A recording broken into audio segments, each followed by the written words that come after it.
op Jacaranda, 'n omroeper wat gepraat het van mense wat regtig struggle met hulle gewig en hulle voel altyd alleen. En dis feite. Daar is mense daar buite wat regtig struggle. Dis nie soseer baie oor die gewig. Ja, die gewig is 'n issue, maar dis ook baie emosioneel. Daar's nie bystand nie. Daar is nie hulp nie. Accountability nie.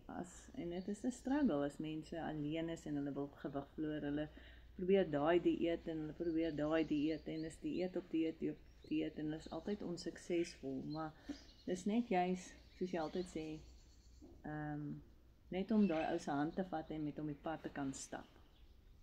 Bystand te gee. Ja. Ek dink dit is 'n baie goeie aanknopingspunt na die bootcamps toe, die mindset bootcamps, waar jy coaching vriende kan ontmoet, waar jy daai ondersteuning kry in Afrikaans.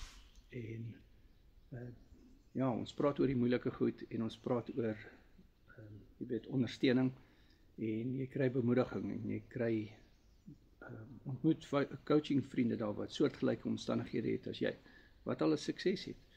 So ons doen die individuele coaching wat op WhatsApp video call is en jy kry resepte, jy kry accountability partner en my kyk na wat jy eet. Spesifiek porsie grootte, vetpersentasies, ons maak unieke aanpassings volgens jou situasie. So daar's nuwe opsies uit, daar's 'n video daaroor, jy kan my WhatsApp, my nommer is in die bio dan.